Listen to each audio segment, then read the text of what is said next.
Welcome to the Reiki Business Collective, where Reiki business owners come together to share information, support one another, and serve the world. Thanks for joining us. I'm Christian of Standing Stones Healing, interviewing and inviting Reiki business owners to join the conversation in the Reiki Business Collective Facebook group. Thank you.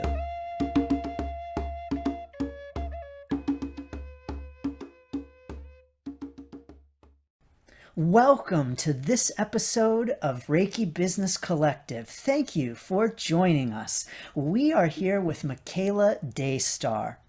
Michaela Daystar founded Heartscapes after 11 years of helping university students increase their capacity for social justice.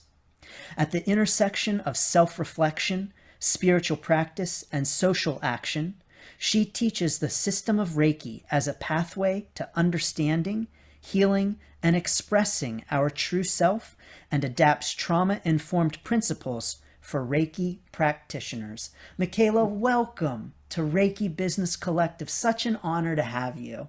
Thanks so much, Christian. It's been really fun collaborating so far, and I look forward to this conversation.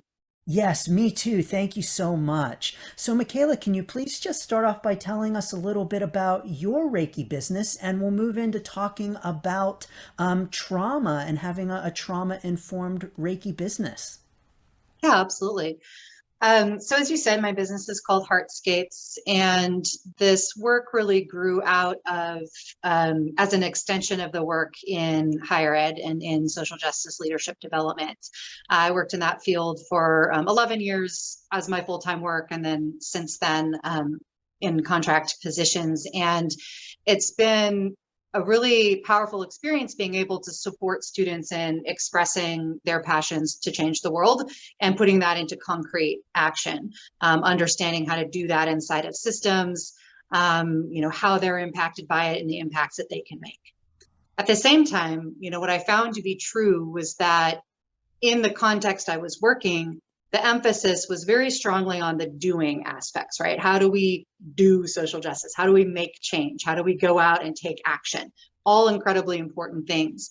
But there was no space to work with students around their being, around how do we actually show up? What is it that we're carrying into those spaces? Do we feel grounded and centered and whole and resilient and calm walking into those spaces? Or are we there because we're just still reeling so much from the ways in which we have been impacted by injustice? And how can we hold both of those things, the being and the doing side, together? And what I came to realize is that my skill set, like what I actually have to offer, what I'm actually good at, is really more on the being side of things. That, where I really felt like I thrived and felt like I had confidence was in supporting students in more of the informal ways that they would come to me, more in this kind of mentoring spaces and like helping them work through their really big feelings about the work that they were doing. And so eventually that ended up kind of pivoting into this other direction and, wanting to really offer some tools and strategies and methods that helped me in doing exactly that, right? Making more space inside of myself for all of the really big feelings, all of the contradictions that we have to hold when we engage the world beyond our immediate lens, right? And just coming into a space of more healing and wholeness for myself. And so that's kind of the trajectory that brought me into this work. And I've been running Heartscapes for about 4 years now. Oh, that's great, Michaela. Thank you so much for that. So can you tell us a little bit about this idea of trauma and how it informs our Reiki practice and our Reiki business? Yeah, absolutely. So one of the, just kind of continuing the thread from that last piece, one of the things that's really important to me in running a Reiki business, a very different type of work than running social justice leadership programs, was that the two should not be completely separate from each other, right? That like the reason, like reminding myself, the reason I'm wanting to do this work with Reiki and this work with supporting people and coming into their wholeness and remembering that they're resourced and resilient and big enough, is so that we can go into the world and make a contribution to making it better. That the purpose of that for me is that we each have a really precious contribution to make, and that we need the tools to be able to do that without burning ourselves out. And so, one of the things that I'd learned about that was really important in that work that I was doing, especially in the context of all of this doing that I mentioned, where there weren't a lot of really good supports for kind of holding people, is that, people were bringing their trauma into the work, right? A lot of the reason that a person, oftentimes, in a lot of cases, wants to do something like, resist racism or fight against, sexual brutality or, work around a system of oppression is that they've been impacted by it, right? That, we are impacted by these systems. And so when we want to make change, it's often from a perspective of hurt, which means that we're, carrying those hurts. And, I wanted to create this space where people could work through those things. But what I've realized in now being inside of Reiki communities for a number of years now, both before I started my business and since, is that there's almost an opposite problem, right? In that inside of those spaces, folks who are, primarily living inside of these spaces around healing and wholeness don't necessarily have the context around the larger systems, don't necessarily pay attention to, all of the ways in which we're impacted by those systems and bring that impact into the work that we're doing, both us as practitioners and our clients. And so there weren't a lot of resources for Reiki practitioners that I could find to understand the ways in which trauma, works in the body, the way it can be triggered specifically inside of a Reiki session, and what to do about that.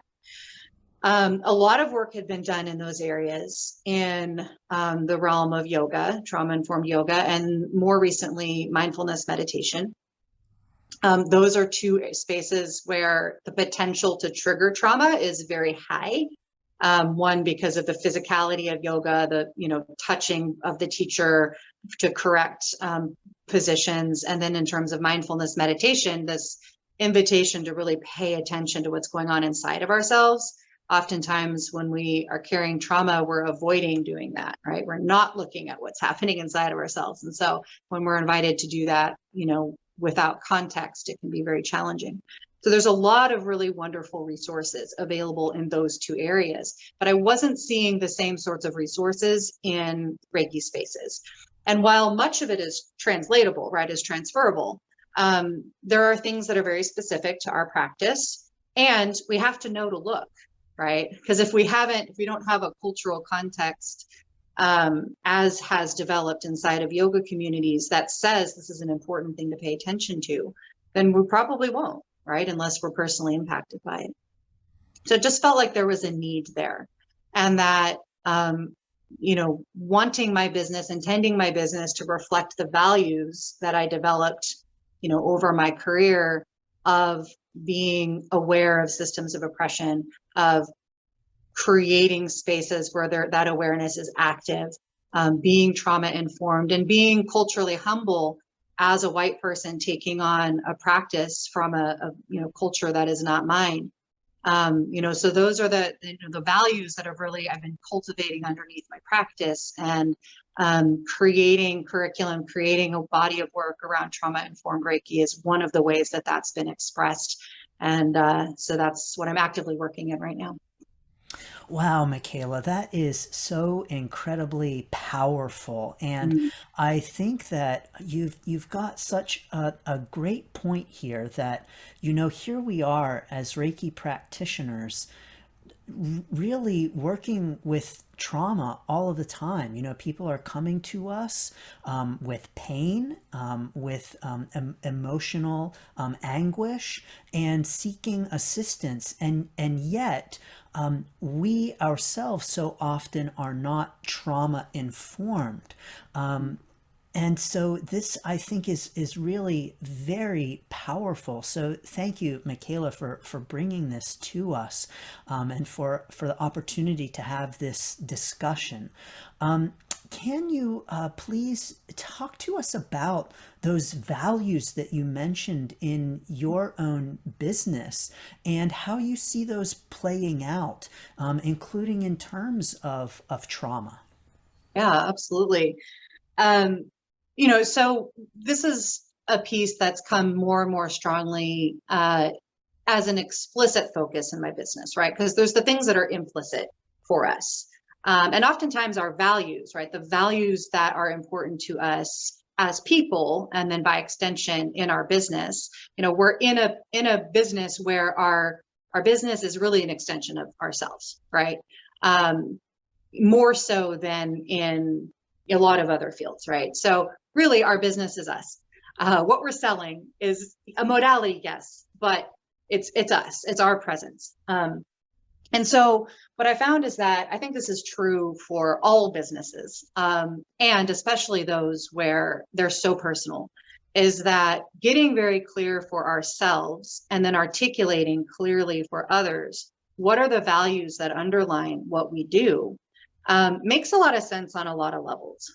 Firstly, it makes sense in terms of being in strong integrity with our practice, that, when we're clear about what motivates us, that might be different from what motivates other practitioners, right? There's also a way of I'll say maybe the first layer is really understanding our community better in a certain sense, because what motivates me might be different than what motivates other Reiki practitioners that I'm in community with.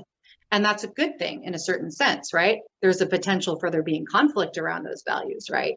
But it's good to have a community where there's diverse values being represented.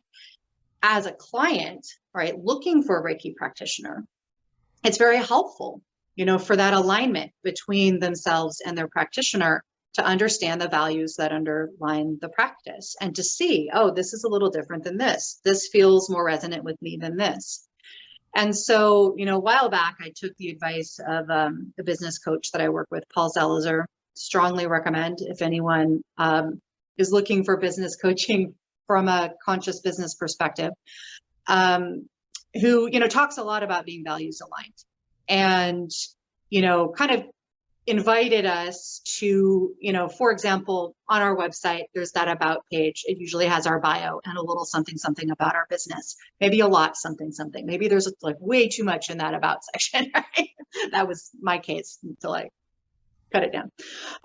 He says, start with the values before you say anything about yourself, before you say anything about your business. Say, this is what matters to this business, to me as your practitioner. And then, briefly, what is it about you that then matters in light of those values? It helps us to focus what we say, right? Because we could tell our whole life story on that page, but none of that matters except the points of alignment with our client, right? And so when I did that, I found a couple of things to be true. Firstly, I started attracting people who were more ideal for me. I started having better client relationships because there was greater alignment. And people could see more clearly, right? Like what they wanted or didn't want. I'm sure that there's also people who are not choosing to come to me because of how I'm articulating my values. And that's good, right? Because they should be working with somebody who's more aligned. I also found that I became much more bold in talking about what matters to me.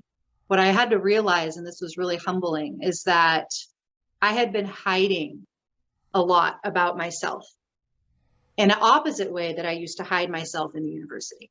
In the university, I would hide the parts of myself that were spiritual, that were artistic, that felt like they would be divergent from this studious, academic institution. I was hiding those parts of myself. And I'm like, no, I'm going to go do those parts as my job.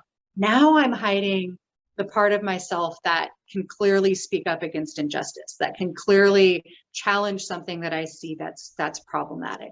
The part of myself that has 20 years of racial justice training. I'm not talking about that in my business anymore. I'm hiding those parts of myself. Why? Right? Why? Is there a belief that those things aren't welcome, that they're not relevant?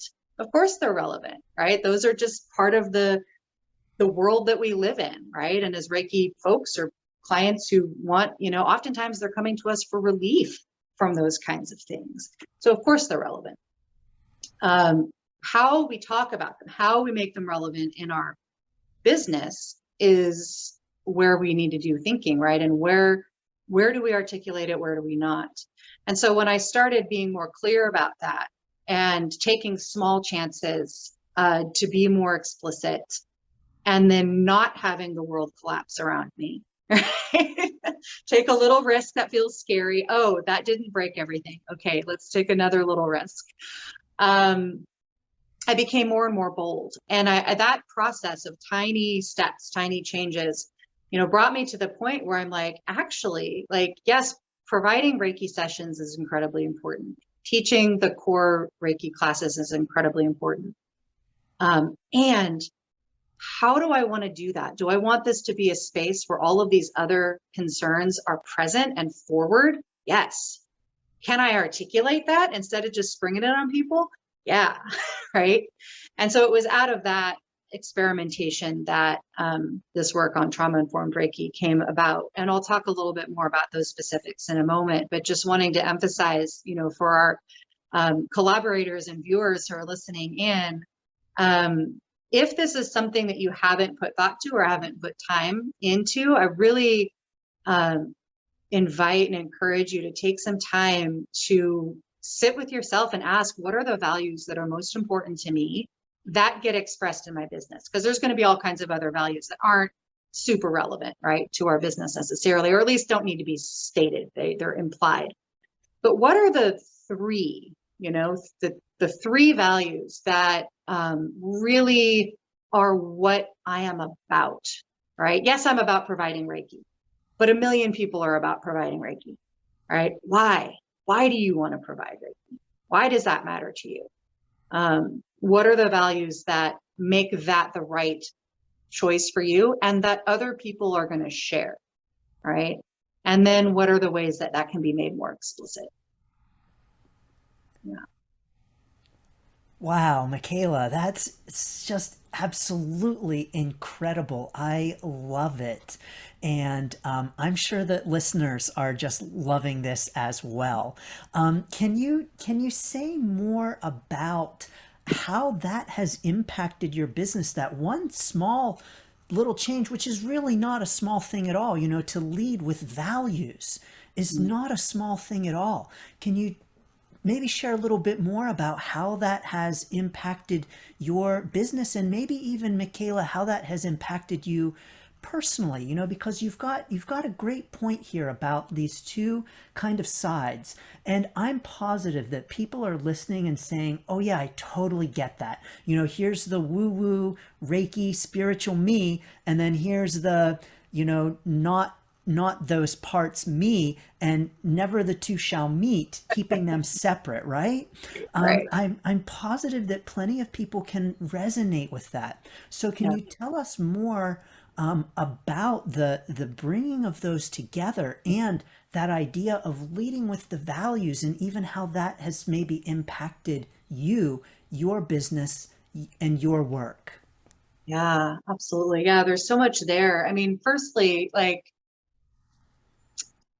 and we actually were just talking about this on the podcast that I run called Reiki Women with my two other co-hosts, is this idea of where we feel we have to hide ourselves. And that for many of us, and I've heard this from a number of folks in our community, both in Reiki and in other kinds of wellness spaces, that there's this feeling that, that's a kind of a closed space. And that, the people who are going to want to engage in that space are a certain kind of people. And that there's a lot of other certain kinds of people who are not going to want that. And therefore, it's going to be difficult to talk about our work with those people. It's going to be difficult to be our true self. It's going to be difficult to engage them as clients, right? And what I'm finding, and I'm really pushing myself to be more brave around, and it is a journey, is to challenge that notion, right? Because, for example, there's a lot of people inside of Reiki communities who have a lot of pragmatic, practical, down to earth, business savvy skills, for example, that I don't have, right? That are very concrete and want to be engaging in Reiki for reasons that, a lot of people can resonate with. Similarly, there's a lot of people in nonprofit spaces, in education, in business, in government, who are aware, at least to some level, that engaging their spiritual self and their spiritual life, at least at the level of wellness, right, And, you know, there's been a lot of work done in the last 20 years or so of like opening up an awareness that like wellness, stress relief, you know, burnout relief, right? These are important things. And, you know, folks in other areas will have something to say about that. So there's been a little bit of this cross-pollination already. And so it's about being a little more brave about continuing to, you know, encourage that cross-pollination. And so for me and my business, you know, as I said, when I started getting more brave about it, and, you know, the funny thing is I'd always intended to be more explicit, but like, I just realized that this like, oh, I'm in this world now. So it's all about, you know, it's all about this narrow range of topics, not these other things. Once I became aware of that and started this process of slowly being more clear and slowly articulating those values more clearly,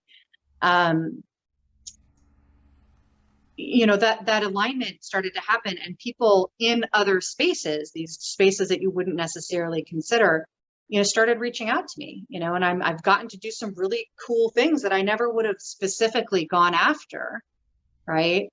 But because I'm being more explicit and clear about a range of values and knowledge that are important in a wide range of spaces, and I bring practices and tools and expertise that can help to kind of crack some of these like stuck rigid places that are common inside of a variety of communities, there's become more interest. So I am, you know, getting more business as a practitioner, as a business person, and I'm feeling better about it, right? I'm feeling that alignment, and I'm feeling more relaxation around the places where I'm not getting business, right? Because those places are more and more the places I don't want to be working anyway, right?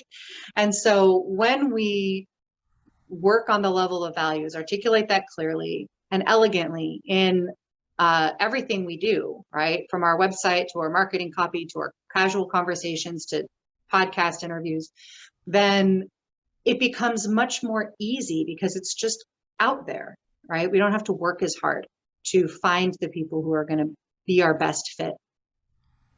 And so to give some examples, right? Like, what do I mean by values? What are these values? So you said 3 of them in the bio that you opened with.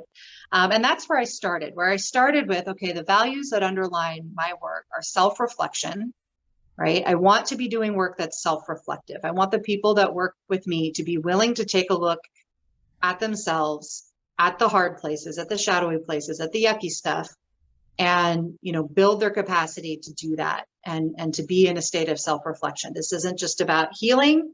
This isn't just about doing healing for other people. This is about transforming myself in the ways that make me more fully myself. And that requires self-reflection. So that's the first one. Spiritual practice, right? I'm explicit that Reiki is a spiritual practice. Healing is a result, right? It's one of the outcomes of working with Reiki. But I want to distinguish that this is inherently a spiritual practice from a long-standing spiritual tradition in Japan. It's not a healing modality, right? And I get a lot of pushback from that. So I wanted to just explain. It is a healing modality. There's healing. Healing is an outcome of practicing the spiritual tradition, right? And I think what we tend to do in the United States in particular is we want that separation of church and state, right? We want to separate out religion and spirituality from the rest of our lives. And so that religion and spirituality happen in a bubble over here, and then the rest of our lives happen. Whereas, you know, in a lot of the traditions that, you know, that all of us come from, like spirituality is seen as more of a way of life. It's just integrated, right? So I articulate spiritual practice as one of my values for that reason, wanting to really bring this back. Like, you know, we can say it, like, this is a spiritual practice that involves healing. And then thirdly, social action. So that's that piece of like, for what? Why are we being self-reflective? Why are we engaging in a spiritual practice? So that we can move out into the world and take action in a way that is aligned with the precepts of the system, right? We can go out in the world, take actions that are rooted in compassion for ourselves and others, that are true to our way and our being, that are diligently grateful, you know, rooted in gratitude, and that are unattached to our anger and our fear, as the Reiki precepts guide us. So that's the why, right? Why are we doing it? To take social action. And so I started with that, and I've been really leaning into those 3 values for some time. It's how I open my YouTube channel videos. It's how it's what's on the first thing on the about page in my website.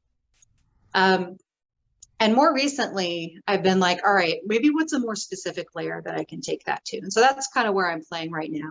And so being trauma informed, culturally humble, and rooted in the origins of Reiki are now like the values that I'm starting to work with in a more explicit way, to be a little bit more clear about where those original 3, which are a little bit high level, like a little bit general, like how those actually look. So it's just this refinement process, being more and more clear with myself, more and more clear with everybody else. Who am I? What am I about? What matters to me? And then in addition to receiving the blessings of that, right, being willing to also receive the challenges of that. Because the more clear you are about what matters to you, the more explicit you are about what matters to you, and the more in detail you are, the more other people are going to see you as not like them, right? The people who aren't aligned with those values, and there will be, because we all operate from different sets of values, will push, right? And so that was the piece that I really had to give myself time to live into. Am I strong enough? Am I resilient enough? Am I big enough inside of myself to accept that if I'm very clear about these values, there's going to be people who don't like it and who push back, and that is indeed happening. And it's really lovely and empowering and validating to find myself up for those conversations, right? And able to be the precepts in those conversations, to have so much compassion for that difference of opinion, right? But also so much compassion for the values that I've spent so much time building, right? And that's how we change the world, is we show up as an embodiment of this guideline that we've been given, right? This is why I stay with the system of Reiki. Is like we've been given this elegant roadmap for how to be in the world in a way that changes the world.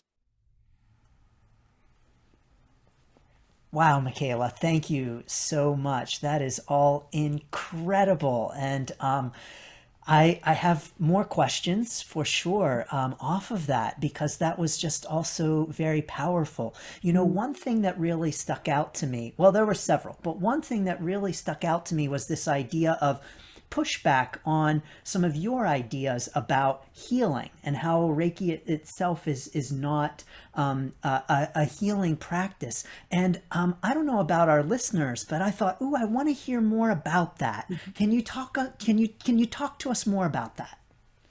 Yeah. So on that particular point, which is probably the first point that I started making that felt like it was a little bit like that there was a little bit of controversy around, I guess. It was like the first brave thing of saying, hey, let's think a little bit more clearly about this. Now, I'm going to try to like bring it in, because it's actually a really big conversation. Maybe we'll have a separate conversation about it. But I think in a nutshell, there's kind of 2 things going on for me around that. Firstly, is wanting to, be a Reiki space that, as much as I can, as an American white woman, represent or articulate what this system is and was originally, where it came from, why it came to be, what were the elements that formed the original system, where did they come from, and why are they there? And there's a lot of different perspectives on that, many of which are rooted in the history of Reiki coming into the United States, which was a very cloaked history given the time period. And so there's a lot of information that's being reclaimed. It's not super clean. There's a lot of different perspectives on what the origins really are, what Usui really taught, who he really was. A lot of that information we simply don't have and probably never will. But as much as possible, I want to speak out for that being an important aspect of our work. Number 1, for the sake of integrity, and number 2, for the sake of effectiveness. Because what I found is that when I shifted my Reiki practice, I'm going to get back to your question. I know I'm like over here right now, but I'm going to bring it back. When I chose to shift my practice about 3 or 4 years in, And it was around wanting to start teaching. And so kind of I re-engaged, like, how is this practice alive in me? What do I want to be teaching?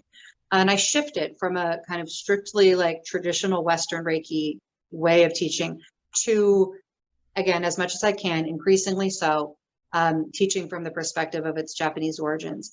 That meant studying a lot of Japanese history around the time period, leaning into a lot of, research and study and practice around Shinto and Shingon Buddhism. And when I made that shift and started practicing in a way that had a much deeper understanding, a much deeper relationship with the 5 elements of the system of Reiki, my effectiveness increased, right? It was better. The work was better. The outcomes were stronger, right? So business mind, right? Like on the one hand, wanting to have greater integrity, wanting to feel like I am doing something that I can stand behind. On the other hand, business integrity, right? Like the work is better. That's what I found to be true. And one of the things that I learned in that process, that pivot, was this kind of mindset shift. So much of this is about shifts in our mindset. And trauma-informed Reiki has a lot to do with our mindset. We might circle back around to that. But this mindset shift that this is a spiritual practice. Like it comes out of the indigenous spiritual traditions of Japan, Shinto, and it comes out of esoteric Buddhism, which had been alive and thriving since the 6th century. That is what this practice came out of. It was a distillation. It was a way to make these deep, complex practices accessible, right, to a wider range of people, ultimately including us here in the West. But at its heart, it's a spiritual practice. And then recognizing that, one of the things that sometimes happens in our culture is this divorcing of spirituality from things like stress relief practices and so on. We can see this so strongly with mindfulness meditation, right? We have mindfulness meditation now in all sectors, right? You can do mindfulness classes to, reduce your stress and burnout as, CEOs and corporations, right? Government agencies, like any sector, somewhere there's somebody doing a mindfulness class to reduce stress, right? Mindfulness meditation has become stress reduction, right? In this context, it is not stress reduction. It's a spiritual practice that is actually an advanced practice, right? It's an advanced practice within esoteric Buddhism. It's not an entry-level practice, right? If you walk into a Shingon temple or a Tendai temple, people are not sitting meditating. They're chanting, they're cleaning, they're singing, they are, praying, right? They're not meditating by and large. And so we have this like divorcing of the spiritual traditions, and there's consequences of that, and this piece around trauma-informed mindfulness meditation came out of that, because when we jump into an advanced practice without context and container, we're like, this is about stress relief, really intense spiritual psychosis experiences start happening, right? There's so many stories of people on meditation retreat who, go into really difficult places, right? Who get really strongly triggered by this practice because it's been taken out of context. And so that happens inside of Reiki as well. And I think that the overemphasis on Reiki as first of all, something you're doing, right? So again, back to that, like, where are we attending to our being, right? And this is going to be a little bit of an exaggeration, right? So just to kind of make the point. But it's also fairly accurate to how I personally viewed Reiki when I started, right? So this is like a beginner's mind of Reiki from the Western perspective, was that the point here is to do something, to learn a system of doing to other people to heal them. That's the point, is that you have a pain or a sadness or something, and I have a technique, and I'm going to do that to you. Like a massage is to like loosen up your muscles. So I'm going to loosen up your energy by doing something to you, doing this Reiki on you, channeling this energy from somewhere else into you. It's very transactional, right? It's very much about like, you have a problem, I'm going to administer a solution, right? And again, that's an oversimplification. I think there's a lot more nuance that people tend to bring to it. But that was my understanding when I first got into it. And I did not have the context of self-practice as the core of the system. I didn't have the context of that the precepts are actually the point. Right? All of the hands-on healing, the mantras, the meditations, the symbols, all of that is to direct our attention to living as an embodiment of the precepts. That's the point, right? And that living as an embodiment of the precepts is a spiritual way of life. And so for me, it became important to say that explicitly and to stop saying Reiki is a healing modality, because even though healing is an outcome that we experience as a result of shedding some of the, garbage that's in the way of us living as an embodiment of the precepts, we're limiting ourselves and we're limiting the potential of this beautiful system, this elegant system, if we only focus on Reiki as a healing modality. And because we're ignoring all of the other pieces that are actually the point and that are the outcomes of this system, if we only focus on healing. So that's why I kind of shifted that language. And, it's an healing industry, right? It's a place where many of us did get into it because we wanted to heal people, because there's pain in the world and we want to do good. We want to help. That's absolutely valid. That's why I got into it. I had gone through a crap load of pain in my life and Reiki helped me. And so I wanted to help other people. And just, through this evolution, it's like, it's important to articulate what this is and de-emphasize things that are less centrally important, at least for me, right? I don't begrudge people who want to talk about the healing aspects, because that's obviously something that's an incredible blessing of this system. But let's get a little bit more spacious. Let's put a little bit more context around it. And let's not be in this dualistic thinking. Well, it's a healing modality. No, it's a spiritual practice. No, it's a wellness thing. No, it's stress reduction. It's all of those things, right? But what is it at the heart? What is the purpose? So that was a very long answer. That's it hopefully really took us into some interesting places. Yeah, Michaela, that's really great. And I really enjoyed hearing that. And of course, my business is Standing Stones Healing. And so, Right. of course, to me, it's about honoring the process of healing, Absolutely. and, that it is an ongoing kind of an experience that we have throughout our whole lives. And it's not a once and done, we're going to quick fix this with some Reiki kind of a thing. Exactly. Well, exactly. And it's and that's where we can, again, back to how do we talk about what we do? How do we articulate it? Right. I mean, healing is a very, it's something people can understand, right? It's a very useful framework for somebody communicating work to other people, right? Because it's something that people know that they need. It's very clear. And so there's nothing wrong with emphasizing that. Absolutely not. And, as you say, when we talk about it as, this lifelong experience, right? There's more layers of subtlety. It's not this transactional experience. We're even understanding allopathic medicine, Western medicine more and more as this is not a transaction, right? This is not I have this problem, you have this solution, let's put them together, we're done now, pay the bill, right? This is a journey, right? This is life. Right? We come into this world in a body, in a complex world with a billion ways to hurt us and a billion ways to uplift us and give us joy, right? And we come with some inherent, birthright capacities, right? And one of them is joy.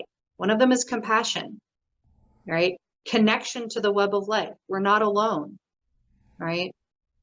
Those are the things that facilitate healing ultimately. And Reiki becomes a container we put around those things, right? So that spark of joy that's just in our belly at all times, that wholeness that's there all the time, even when we feel our most broken and messed up, right? We put a container around that space so we can remember it's there, right? And then we feel, oh, healing just happened. Heck yeah, it did. Yes, it did. Absolutely, right? But why? Why? Because somebody channeled energy from that was out there and now it comes through me and it's in you and then we're done? No, because we're in relationship with each other. because we're in relationship with the life around us, and we're being intentional about putting a container around that. That's how I view a Reiki session. All of these things I'm saying them as if they're absolute truths. Like, they're not. This is my opinion. This is my perspective. This is how I experience Reiki. It's how I understand it. It's how I explain it to people. If it's valuable, awesome, take it. If it's not, then let's have a conversation about why it's not. There's a lot of different ways to think about these things. But when I started thinking about a Reiki session as a collaboration, as a relationship, and as a place to remember our inherent wholeness, like, things changed for me in my practice. I recommitted to it in a way that I had lost track of. I almost gave Reiki up because of that sense of it being transactional, that sense of not understanding where it came from, not having the origins be part of my education originally, and just feeling more and more disconnected from the potential that was there. And so these are the mindset shifts that helped me to reconnect and choose to step into teaching. And that ultimately, led me to where I am today, where this is, it's my work, it's my life. Yes. Wonderful. Michaela, I can just hear and feel the passion, and I love it. It's exciting and wonderful. Thank you for sharing all of that. And one thing that really struck me as you were talking was this idea of it, being almost like an evolving and an unfolding kind of a view and experience, and really how, in a sense, that also mirrors our business as it unfolds and unveils and develops in its own right, and grows and it expands in all of the ways that it has and does and will. So that is all just incredible, Michaela. Thank you so much. Yeah. Yeah. Michaela, I know we could talk all day about these things. And I'm wondering what you may else like to share with listeners, what else you may like to pass on, what we didn't talk about that you'd really like to talk about. Yeah, thank you for that. I think I'd love to share just a couple of specific examples of that change, that evolution that you were just talking about, as a result of this process of articulating values more carefully. So here's the trick. Once you start really leaning into your values and articulating them and acting from them and saying, okay, this is what my business is about, I promise you, your business as an entity, right, as an extension of your life force, is going to demand that you make changes. Like, you're going to have to change if you start articulating values that you weren't clear about before. It's a good thing, but it's hard, right? So 2 specific examples of that. I realized that the model that I had been teaching my core classes in, Reiki 1, 2, and 3, and teacher training inside of, were no longer in integrity with these values. So I had been using kind of a, weekend model, right? The classes take place in a weekend, 2 days for Reiki 1 and 2, 3 days for Reiki 3. It's an intense crash course, right? Like, really intense. The more we leaned into teaching from the Japanese perspective, the more richness was there, the more material was there, the more we needed to give space for it.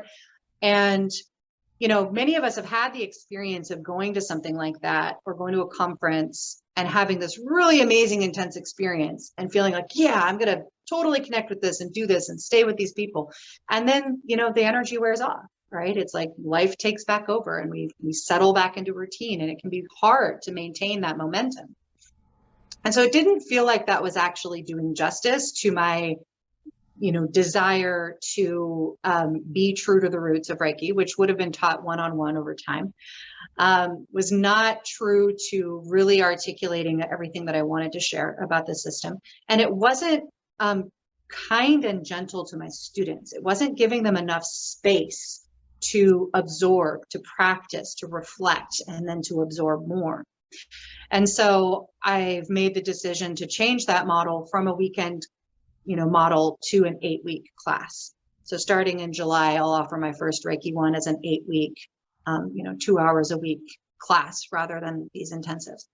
I also decided that I was going to take the plunge, and this is in those like scary business moments, of creating a year-long program, of taking everything that I teach, including the trauma-informed Reiki piece and the one-on-one support, and other kinds of group opportunities that just aren't present in a regular class, and to turn that into a coherent, spacious, bigger container to walk through a comprehensive Reiki education.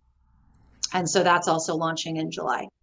And so that felt really scary. Like I have doubts I'll be able to get enough people into such a program before July, right? Like that story of like, oh, it's not good enough to get that done is definitely still there. But those values and like, no, but you want to be in integrity. You have committed to being in integrity with this practice. Okay, that means you need to do it differently and do the work that's needed to get people on board with that, or to find the people who already want that, right? People who already know they want a comprehensive Reiki education and they want a structure around it, right? So those two things are happening. And then the work around trauma-informed Reiki is the other piece. So I've done one class of that. I wrote a 77-page book for, essentially translating the work from trauma-informed yoga and mindfulness into contexts that are specific to Reiki, and then adding, pieces that felt alive for me as well.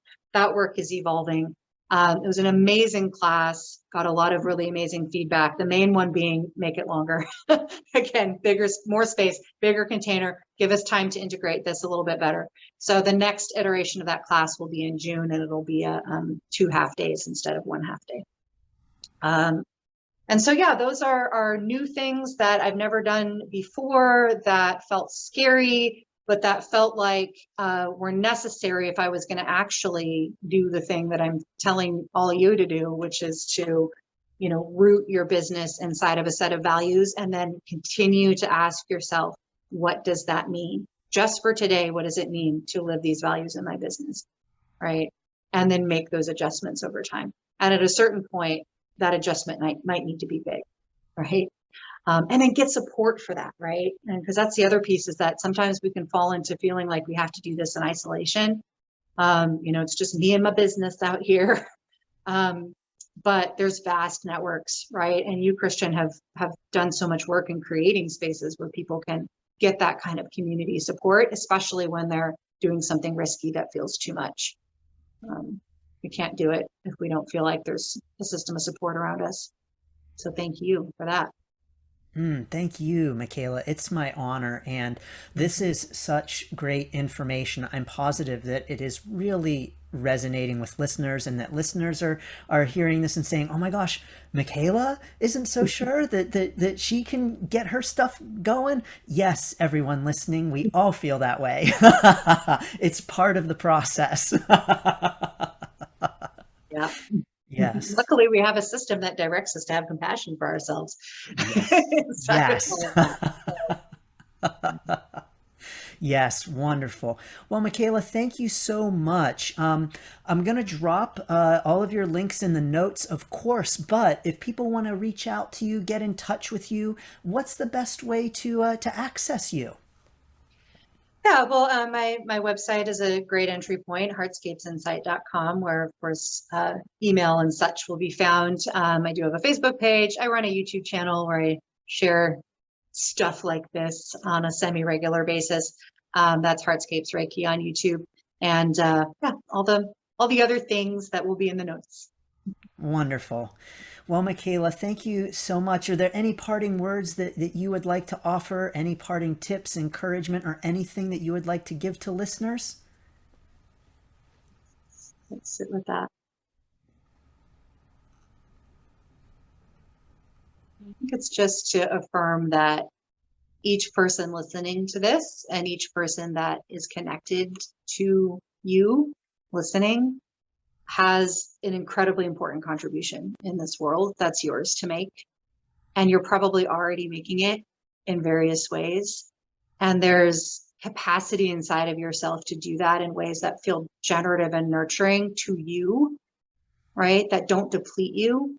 There's ways in which your contribution can be made in an abundant way, where you feel that you are nourished and enriched in the process, not depleted. And if that feels resonant for you, if you're like, yeah, definitely, then I'm celebrating that with you. And if that feels hard, then let's have a conversation about that, about why it feels hard. Because the contribution that you make to the world should be challenging, not easy, but it shouldn't deplete you, right? It shouldn't make you feel less than you are. So I think that just came through to share. Thank you, Michaela, so very much. Thank you for joining us here on Reiki Business Collective. And to all listeners, thank you all so much for listening. We send you blessings and best wishes for your journey.